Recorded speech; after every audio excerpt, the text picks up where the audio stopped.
The material in this program was originally prepared in 1961 by Mr. Robert Welch, the founder of the John Birch Society.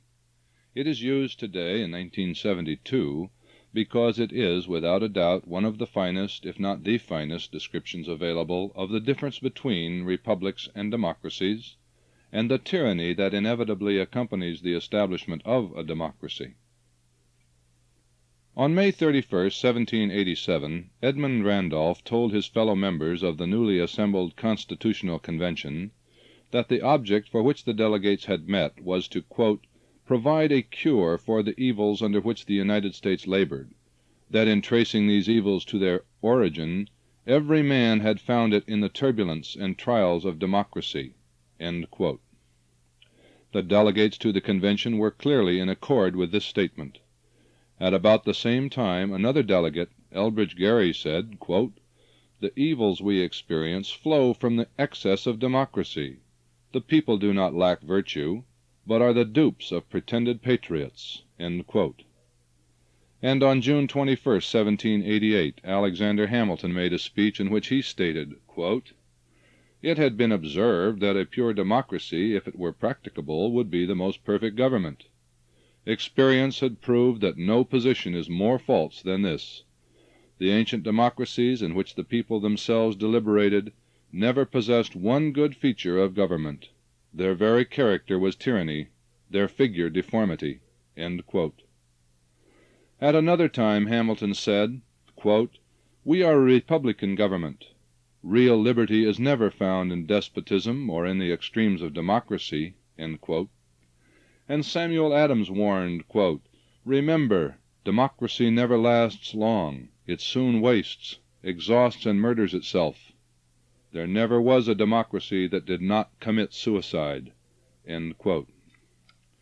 James Madison, one of the members of the convention who was charged with drawing up our Constitution, wrote as follows, quote, democracies have ever been spectacles of turbulence and contention, have ever been found incompatible with personal security or the rights of property, and have, in general, been as short in their lives as they have been violent in their deaths, end quote. Madison and Hamilton and Jay and their compatriots of the convention prepared and adopted a constitution in which they nowhere even mentioned the word democracy, not because they were not familiar with such a form of government, but because they were. The word democracy had not occurred in the Declaration of Independence, and does not appear in the Constitution of a single one of our 50 states, which constitutions are derived mainly from the thinking of the founding fathers of the Republic, for the same reason. They knew all about democracies, and if they had wanted one for themselves and their posterity, they would have founded one.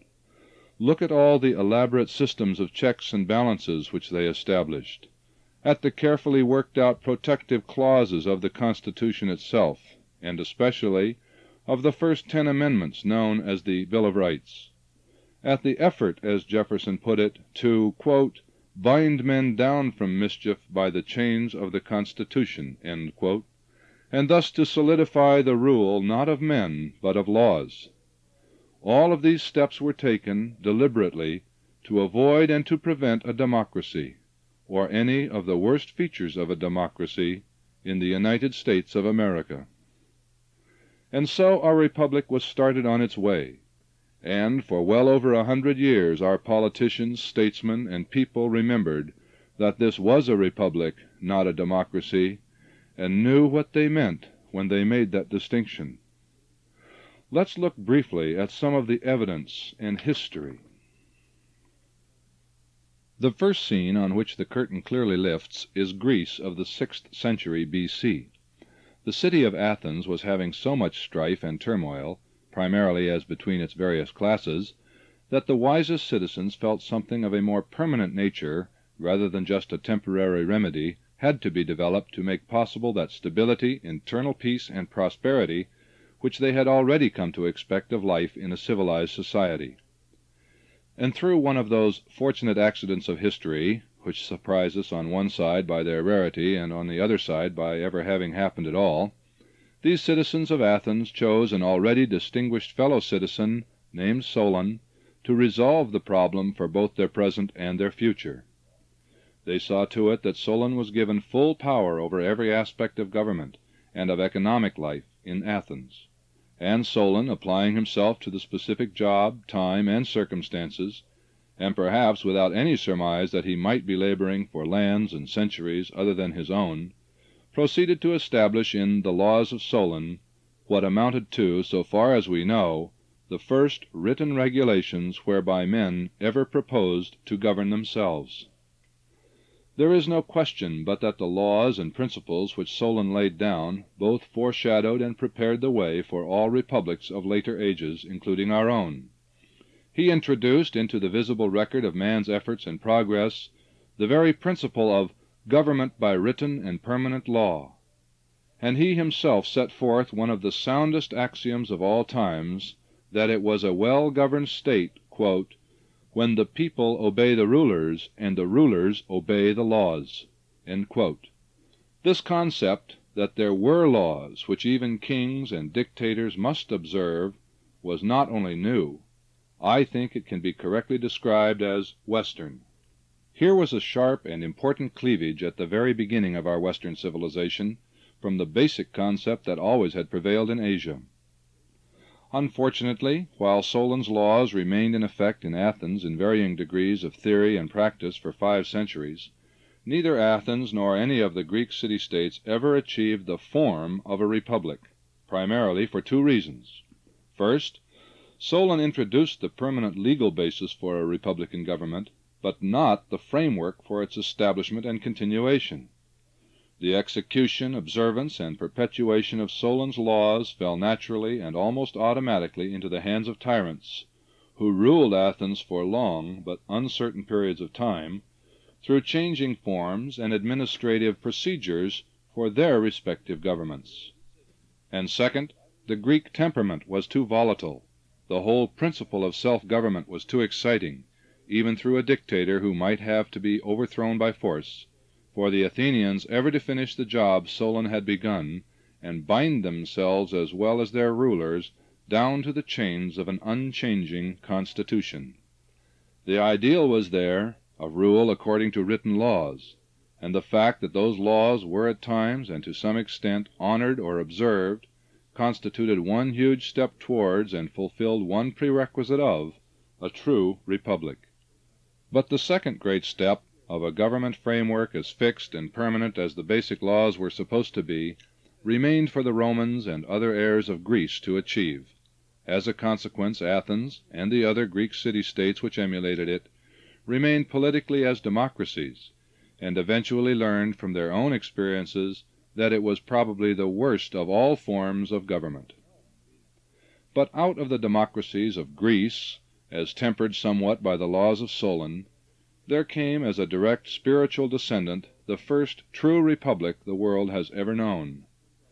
This was Rome in its early centuries after the monarchy had been replaced. The period is usually given as from 509 B.C. to 49 B.C., Rome having got rid of its kings by the first of those dates, and having turned to the Caesars by the second.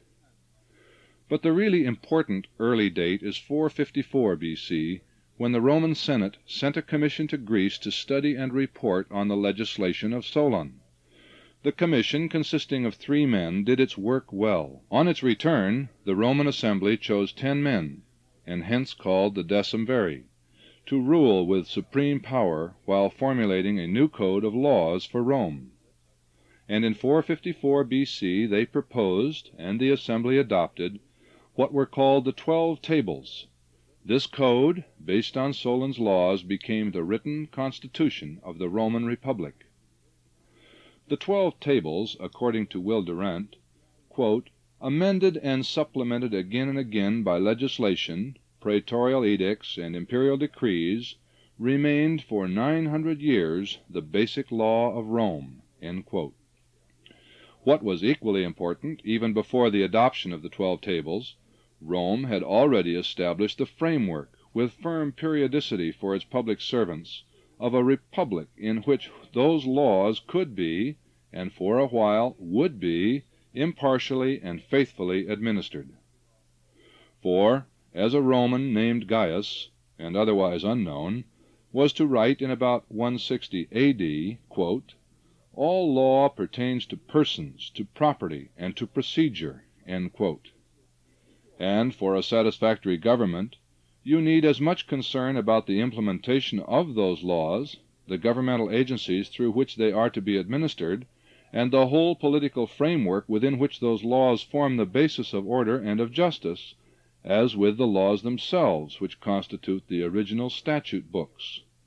And the Romans contrived and maintained such a framework in actual practice for nearly 500 years. The Romans themselves referred to their government as having a mixed constitution. By this they meant that it had some of the elements of a democracy, some of the elements of an oligarchy, and some of those of an autocracy. But they also meant that the interests of all the various classes of Roman society were taken into consideration by the Roman constitutional government, rather than just the interests of some one class. Already the Romans were familiar with governments which had been founded by, and were responsible to, one class alone, especially democracies, as of Athens, which at times considered the rights of the proletariat as supreme, and oligarchies, as of Sparta, which were equally biased in favor of the aristocrats. Here again, the Roman instinct and experience had led them to one of the fundamental requisites of a true republic. In summary, the Romans were opposed to tyranny in any form, and the feature of government to which they gave the most thought was an elaborate system of checks and balances. In the early centuries of their republic, whenever they added to the total offices and office holders, as often as not they were merely increasing the diffusion of power and trying to forestall the potential tyranny of one set of governmental agents by the guardianship or watchdog powers of another group. When the tribunes were set up, for instance, around 350 B.C., their express purpose and duty was to protect the people of Rome against their own government.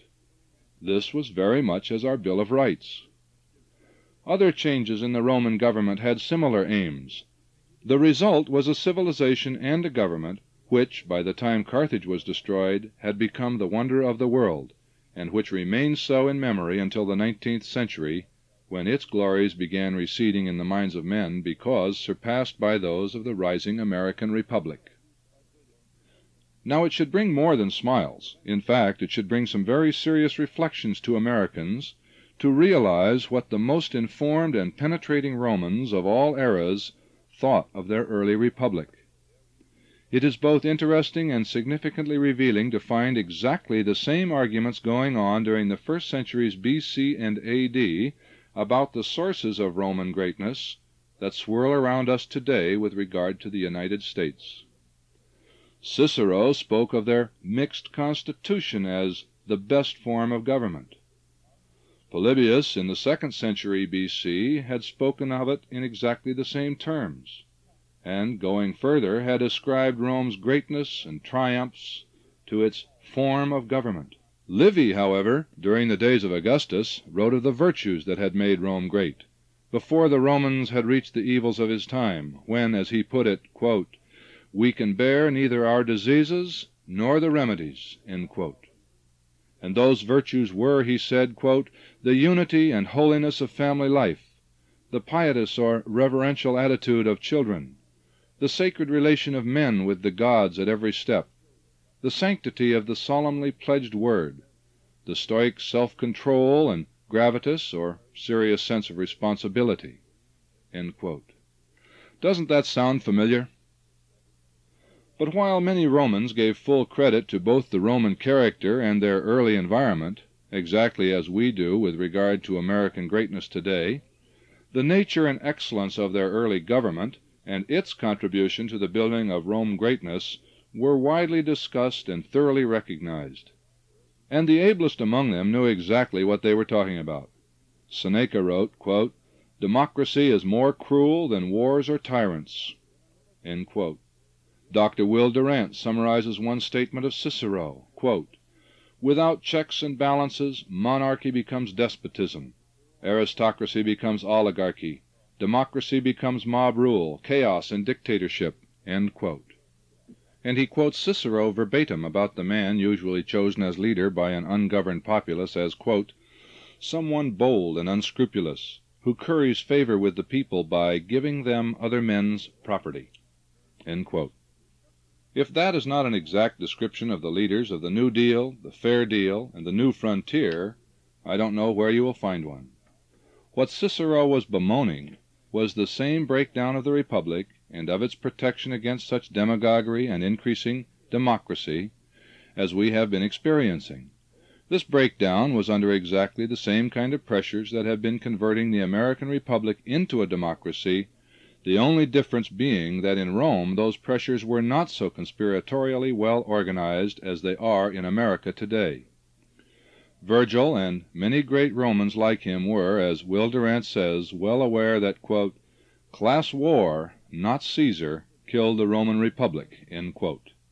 In about 50 B.C., for instance, Sallust had been charging the Roman Senate with placing property rights above human rights. And we are certain that if Franklin D. Roosevelt had ever heard of Sallust or read one of Sallust's speeches, he would have told somebody to go out and hire this man Sallust for one of his ghostwriters at once. About 30 years ago, a man named Harry Atwood, who was one of the first to see clearly what was being done by the demagogues to our form of government, and the tragic significance of the change, wrote a book entitled Back to the Republic. It was an excellent book, except for one shortcoming. Mr. Atwood insisted emphatically over and over that ours was the first republic in history, that American greatness was due to our founding fathers having given us something entirely new in history, the first republic, which Mr. Atwood described as standard government, or the golden mean, towards which all other governments to the right or the left should gravitate in the future. Now the truth is that, by merely substituting the name Rome for the name United States and making similar changes in nomenclature, Mr. Atwood's book could have been written by Virgil or by Seneca with regard to the conversion of the Roman Republic into a democracy. It is only to the extent we are willing to learn from history that we are able to avoid repeating its horrible mistakes. And while Mr. Atwood did not sufficiently realize this fact, fortunately our founding fathers did, for they were men who knew history well and were determined to profit by that knowledge. Also, by the time of the American Revolution and Constitution, the meanings of the words republic and democracy had been well established and were readily understood, and most of this accepted meaning derived from the Roman and Greek experiences. The two words are not, as most of today's liberals would have you believe, and as most of them probably believe themselves, the two words are not parallels in etymology, or history, or meaning. The word democracy, in a political rather than a social sense, of course, had always referred to a type of government as distinguished from monarchy, or autocracy, or oligarchy, or principate. The word republic, before 1789, had designated the quality and nature of a government rather than its structure. The word democracy comes from the Greek, and means, literally, government by the people. The word republic comes from Latin, res publica, and means literally, the public affairs. The word commonwealth was once widely used, and, as still used in the official title of the Commonwealth of Massachusetts, is almost an exact translation and continuation of the original meaning of res publica. And it was only in this sense that the Greeks, such as Plato, used the term that has been translated as republic. Plato was writing about an imaginary commonwealth, and while he certainly had strong ideas about the kind of government this utopia should have, those ideas were not conveyed nor foreshadowed by his title. The historical development of the meaning of the word republic might be summarized as follows. The Greeks learned that, as Dr. Durant puts it, quote, man became free when he recognized that he was subject to law, end quote. The Romans applied the formerly general term republic specifically to that system of government in which both the people and their rulers were subject to law. That meaning was recognized throughout all later history, as when the term was applied, however inappropriately in fact and optimistically in self-deception, to the Republic of Venice or to the Dutch Republic. The meaning was thoroughly understood by our founding fathers. As early as 1775, John Adams had pointed out that Aristotle, Livy, and Harrington all, quote, define a republic to be a government of laws and not of men, end quote. And it was with this full understanding that our Constitution makers proceeded to establish a government which, by its very structure, would require that both the people and their rulers obey certain basic laws, laws which could not be changed without laborious and deliberate changes in the very structure of that government. When our founding fathers established a republic, in the hope, as Benjamin Franklin said, that we could keep it, and when they guaranteed to every state within that republic a republican form of government, they well knew the significance of the terms they were using, and were doing all in their power to make the features of government signified by those terms as permanent as possible. They also knew very well indeed the meaning of the word democracy and the history of democracies, and they were deliberately doing everything in their power to avoid for their own times and to prevent for the future the evils of a democracy. Washington, in his first inaugural address, dedicated himself to, quote, the preservation of the Republican model of government, end quote. Thomas Jefferson, our third president, was the founder of the Democratic Party, but in his first inaugural address, although he referred several times to the Republic or the Republican form of government, he did not use the word democracy a single time. And John Marshall, who was Chief Justice of the Supreme Court from 1801 to 1835, said, quote, between a balanced republic and a democracy, the difference is like that between order and chaos, end quote. Throughout all of the 19th century and the very early part of the 20th, while America as a republic was growing great and becoming the envy of the whole world, there were plenty of wise men, both in our country and outside of it, who pointed to the advantages of a republic, which we were enjoying, and warned against the horrors of a democracy into which we might fall. Around the middle of that century, Herbert Spencer, the great English philosopher, wrote in an article on The Americans, quote, the Republican form of government is the highest form of government, but because of this it requires the highest type of human nature, a type nowhere at present existing, end quote. And in truth, we have not been a high enough type to preserve the republic we then had, which is exactly what he was prophesying. Thomas Babington Macaulay said in the mid-1800s, quote, I have long been convinced that institutions purely democratic must, sooner or later, destroy liberty or civilization or both, end quote. And we certainly seem to be in a fair way today to fulfill this dire prophecy. Nor was Macaulay's contention a mere personal opinion without intellectual roots and substance in the thought of his times. Nearly 2 centuries before, Dryden had already lamented that, quote, no government had ever been, or ever can be, wherein time-servers and blockheads will not be uppermost, end quote. And as a result, he had spoken of nations being, quote, drawn to the dregs of a democracy, end quote. While in 1795 Immanuel Kant had written, quote, democracy is necessarily despotism, end quote.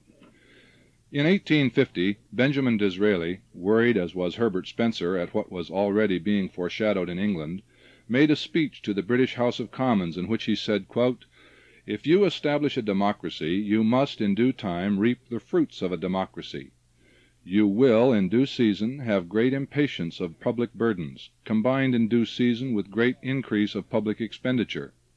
You will in due season have wars entered into from passion and not from reason.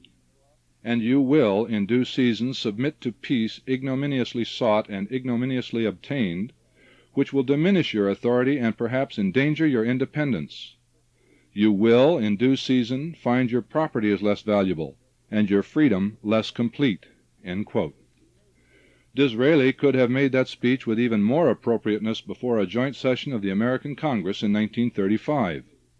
And in 1870 he had already come up with an epigram which is strikingly true for the United States today. It was, quote, the world is weary of statesmen whom democracy has degraded into politicians, end quote.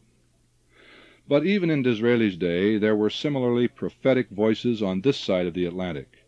In our own country, James Russell Lowell showed that he recognized the danger of unlimited majority rule by writing, quote, "Democracy gives every man the right to be his own oppressor." End quote. W. H. Seward pointed out that, quote, "Democracies are prone to war, and war consumes them." End quote. This is an observation certainly borne out during the past 50 years exactly to the extent that we have been becoming a democracy and fighting wars, with each trend as both a cause and an effect of the other one. And Ralph Waldo Emerson issued a most prophetic warning when he said, quote, "Democracy becomes a government of bullies tempered by editors." End quote. If Emerson could have looked ahead to the time when so many of the editors would themselves be a part of, or sympathetic to, the gang of bullies as they are today, he would have been even more disturbed. And in the 1880s, Governor Seymour of New York said that the merit of our Constitution was, not that it promotes democracy, but checks it.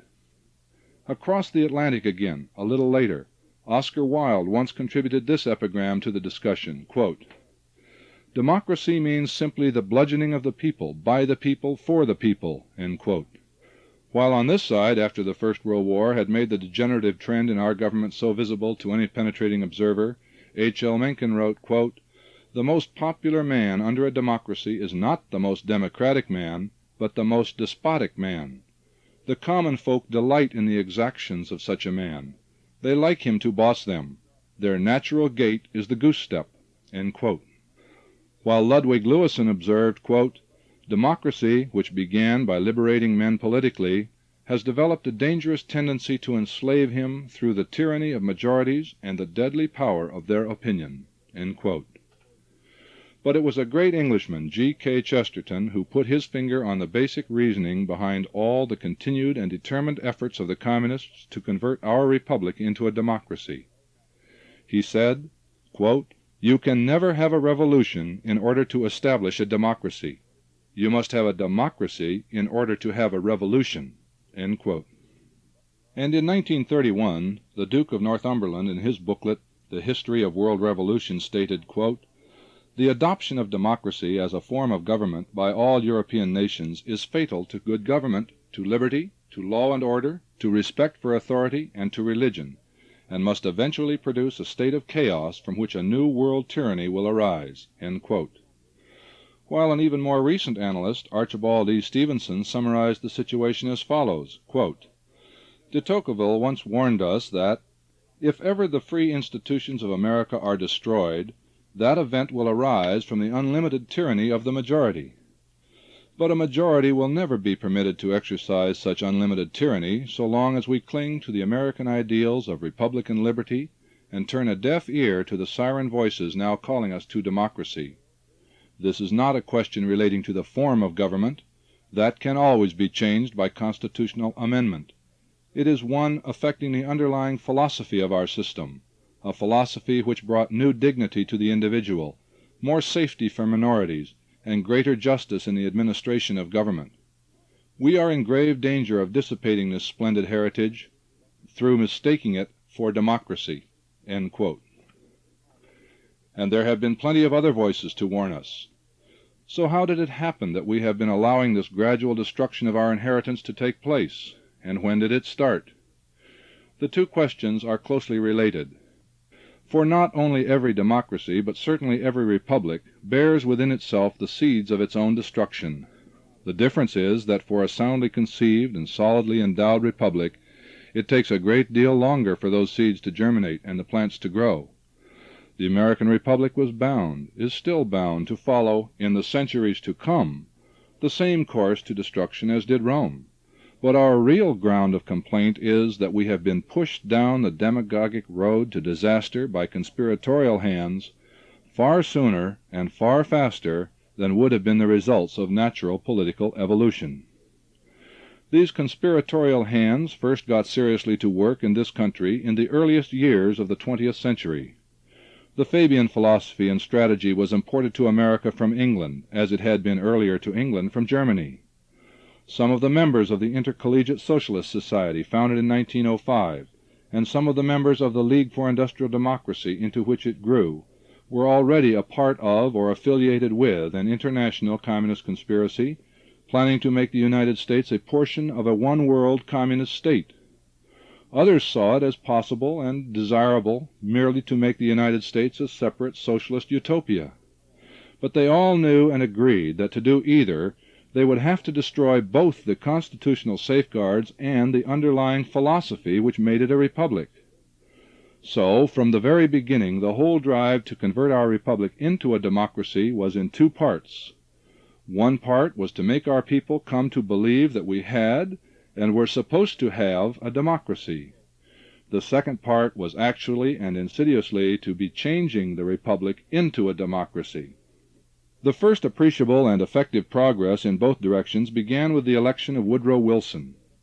Of Wilson it could accurately have been said, as Tacitus had said of some Roman counterpart, quote, "By common consent he would have been deemed capable of governing had he never governed." End quote.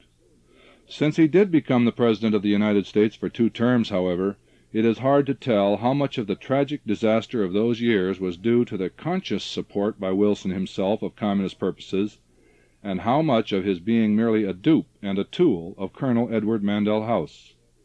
But at any rate, it is under Wilson that, for the first time, we see the power of the American presidency being used to support communist schemers and communist schemes in other countries, as especially, for instance, in Mexico and throughout Latin America. It was under Wilson, of course, that the first huge parts of the Marxian program, such as the progressive income tax, were incorporated into the American system. It was under Wilson that the first huge legislative steps to break down what the Romans would have called our mixed constitution of a republic and convert it into the homogeneous jelly of a democracy got under way with such measures as the direct election of senators. And it was under Wilson that the first great propaganda slogan was coined and emblazoned everywhere to make Americans start thinking favorably of democracies and forget that we had a republic. This was, of course, the slogan of the First World War, quote, "To make the world safe for democracy," end quote. If enough Americans had, by those years, remembered enough of their own history, they would have been worrying about how to make the world safe from democracy. But the great deception and the great conspiracy were already well under way. The conspirators had to proceed slowly and patiently, nevertheless, and to have their allies and dupes do the same. For in the first place, the American people could not have been swept too fast and too far in this movement without enough alarms being sounded to be heard and heeded. And in the second place, after the excitement of World War I had sunk into the past, and America was returning to what Harding called normalcy, there was a strong revulsion against the whole binge of demagoguery and crackpot idealism which had been created under Woodrow Wilson and which had been used to give us this initial push on the road towards ultimate disaster. And during this period, from 1920 until the so-called Great Depression could be deliberately accentuated, extended, and increased to suit the purposes of the Fabian conspirators, there was simply a germination period for the seeds of destruction which the conspirators had planted. Not until Franklin D. Roosevelt came to power in 1933 did the whole communist-propelled and communist-managed drive again begin to take visible and tangible and positive steps in their program to make the United States ultimately succumb to a one-world communist tyranny. Most conservative Americans are today well aware of many of those steps and of their significance, but there are still not enough who realize how important to communist plans was the two-pronged drive to convert the American Republic into a democracy and to make the American people accept the change without even knowing there had been one. From 1933 on, however, that drive and that change moved into high gear and have been kept there ever since. Let's look briefly at just 2 important and specific pieces of tangible evidence of this drive and of its success in even those early years. In 1928, the U.S. Army Training Manual, used for all of our men in Army uniform, gave them the following quite accurate definition of a democracy. It said, quote, "A government of the masses, authority derived through mass meeting or any form of direct expression, results in mobocracy. Attitude toward property is communistic, negating property rights. attitude toward law is that the will of the majority shall regulate, whether it be based upon deliberation or governed by passion, prejudice, and impulse without restraint or regard to consequences. Results in demagogism, license, agitation, discontent, anarchy." End quote. That was in 1928. But compare the 1928 statement with what was being said in the same place for the same use in 1952. In the Soldier's Guide, Department of the Army Field Manual, issued in June of 1952, we find the following, quote, "Meaning of democracy. Because the United States is a democracy, the majority of the people decide how our government will be organized and run, and that includes the Army, Navy, and Air Force. The people do this by electing representatives, and these men and women then carry out the wishes of the people." End quote. Now obviously this change from basic truth to superficial demagoguery is the one medium for mass indoctrination of our youth which has been available to the federal government until such time as it achieves control over our public education, and it did not just happen by accident. It was part of an overall design which became both extensive in its reach and rapid in its execution from 1933 on. Let's look at another, less important but equally striking illustration. Former Governor Lehman of New York, in his first inaugural message in 1933, did not once use the word democracy. The poison had not yet reached into the reservoirs from which flowed his political thoughts. In his inaugural message of 1935, he used the word democracy twice. The poison was beginning to work. In his similar message of 1939, he used the word democracy, or a derivative thereof, 25 times. And less than a year later, on January 3, 1940, in his annual message to the New York legislature, he used it 33 times. The poison was now permeating every stream of his political philosophy. By today, that same poison has been diffused in an effective dosage through almost the whole body of American thought about government. Newspapers write ringing editorials declaring that this is and always was a democracy. In pamphlets and books and speeches, in classrooms and pulpits and over the air, we are besieged with the shouts of the liberals and their political henchmen, all pointing with pride to our being a democracy. Many of them believe it. Here we have a clear-cut sample of the big lie which has been repeated so often and so long that it is increasingly accepted as truth. And never was a big lie spread more deliberately for more subversive purposes.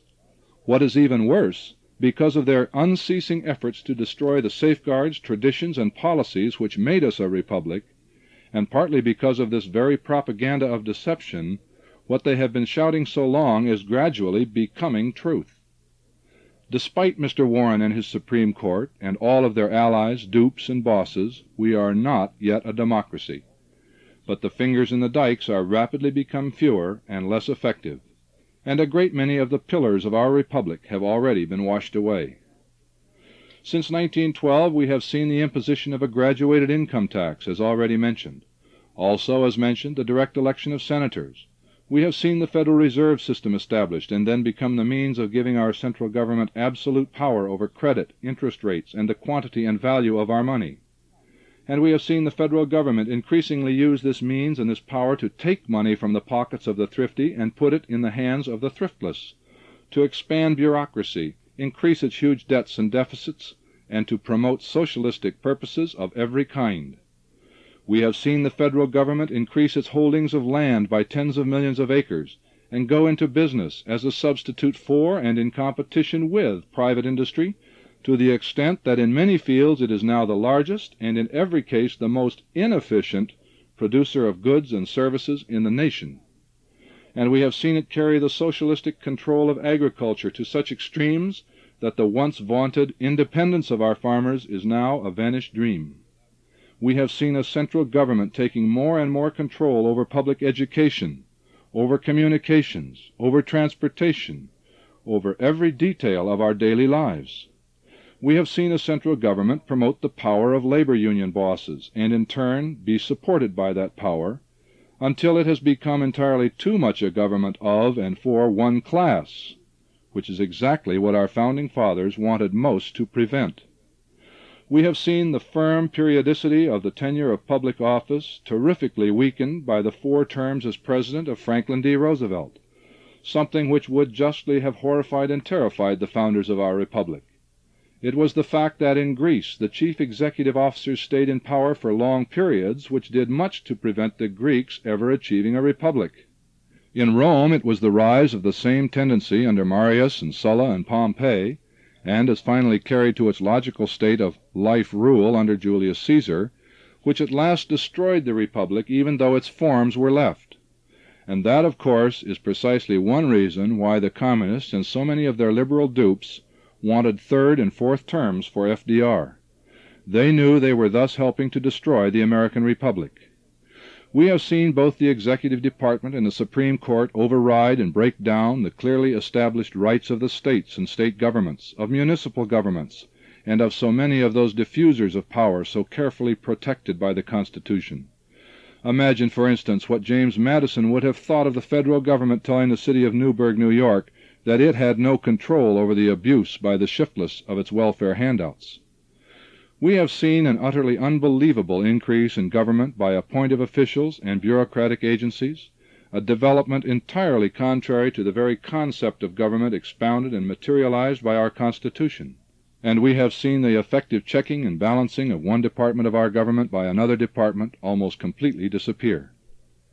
James Madison, in trying to give us a republic instead of a democracy, wrote that, quote, "The accumulation of all powers, legislative, executive, and judicial, in the same hands, whether of one, a few, or many, and whether hereditary, self-appointed, or elective, may justly be denounced as the very definition of tyranny." End quote.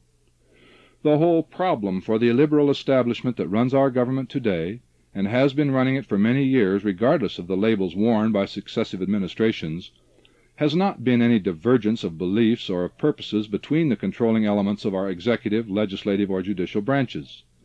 For 20 years, despite the heroic efforts of men like Taft to stop the trend, these branches have been acting increasingly in complete accord, and obviously according to designs laid down for them by the schemers and plotters behind the scenes. And their only question has been as to how fast the whole tribe dared to go in advancing the grand design. We do not yet have a democracy simply because it takes a lot of time and infinite pressures to sweep the American people all of the way into so disastrous an abandonment of their governmental heritage. In the Constitution of the American Republic there was a deliberate and very extensive and emphatic division of governmental power for the very purpose of preventing unbridled majority rule. In our Constitution, governmental power is divided among 3 separate branches of the national government, 3 separate branches of state governments, and the peoples of the several states. And the governmental power, which is so divided, is sometimes exclusive, sometimes concurrent, sometimes limited, at all times specific, and sometimes reserved. Ours was truly and purposely a mixed constitution. In a democracy there is a centralization of governmental power in a simple majority, and that, visibly, is the system of government which the enemies of our republic are seeking to impose on us today. Nor are we drifting into that system, as Harry Atwood said in 1933, and as many would still have us believe. We are being insidiously, conspiratorially, and treasonously led by deception, by bribery, by coercion, and by fear to destroy a republic that was the envy and model for all of the civilized world. Finally, let's look briefly at 2 or 3 important characteristics of our republic and of our lives under the republic, which were unique in all history up to the present time. First, our republic has offered the greatest opportunity and encouragement to social democracy the world has ever known.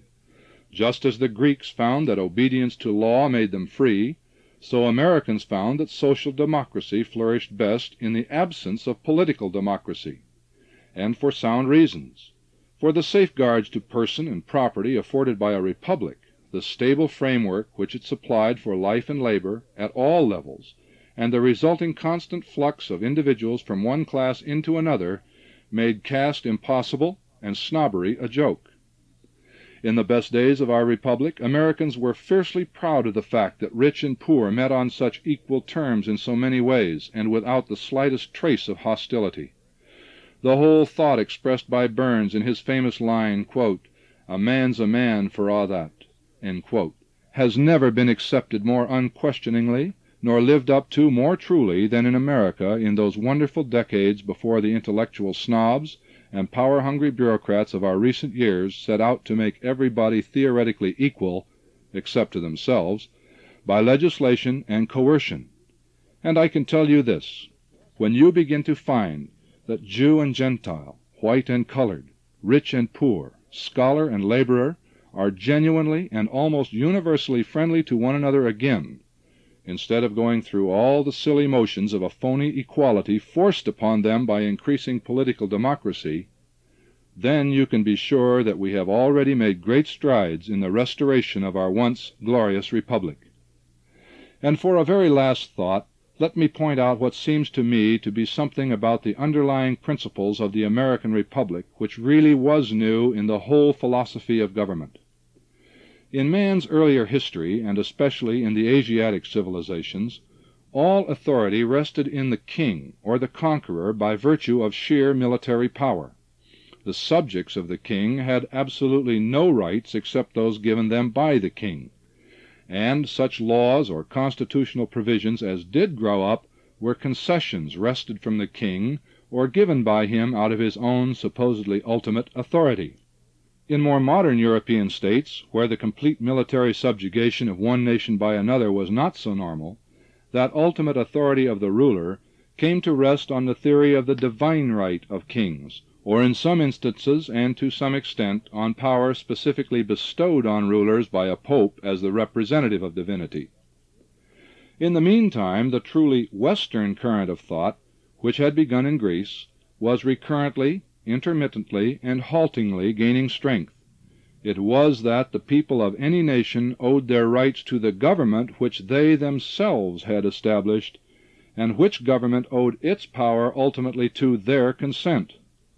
Just what rights any individual citizen had was properly determined by the government which all of the citizens had established, and those rights were subject to a great deal of variations in different times and places under different regimes.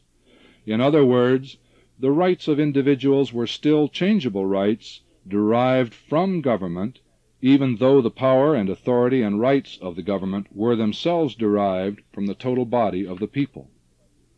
Then both of these basic theories of government, the Eastern and the Western, were really amended for all time by certain principles enunciated in the American Declaration of Independence. Those principles became a part of the very foundation of our republic, and they said that man has certain unalienable rights which do not derive from government at all. Under this theory, not only the sovereign conqueror, but the sovereign people are restricted in their power and authority by man's natural rights, or by the divine rights of the individual man. And those certain unalienable and divine rights cannot be abrogated by the vote of a majority, any more than they can by the decree of a conqueror. The idea that a vote of a people, no matter how nearly unanimous, makes or creates or determines what is right or just, becomes as absurd and unacceptable as the idea that right and just are simply whatever a king says they are. Just as the early Greeks learned to try to have their rulers and themselves abide by the laws they had themselves established, so man has now been painfully learning that there are more permanent and lasting laws which cannot be changed by either sovereign kings or sovereign people, but which must be observed by both, and that government is merely a convenience, superimposed on divine commandments and on the natural laws that flow only from the Creator of man and man's universe. Now that principle seems to me to be the most important addition to the theory of government in all history, and it has, at least tacitly, been recognized as a foundation stone and cardinal tenet of the American Republic. But of course any such idea that there are unchangeable limitations on the power of the people themselves is utterly foreign to the theory of a democracy, and even more impossible in the practices of one. and this principle may ultimately be by far the most significant of all the many differences between a republic and a democracy. For in time, under any government, without that principle slavery is inevitable, while with it slavery is impossible. And the American Republic has been the first great example of that principle at work. In summary, as was said in the Blue Book of the John Birch Society, democracy is a weapon of demagoguery and a perennial fraud. I think that a constitutional republic is the best of all forms of government man has yet devised. Our founding fathers thought so too, and the wisest Romans had already come to that same conclusion. So we are in excellent company. It is company which we hope more and more Americans will join. To that end we are saying everywhere we can, and asking you and tens of thousands of others to say with us, "This is a republic, not a democracy. Let's keep it that way."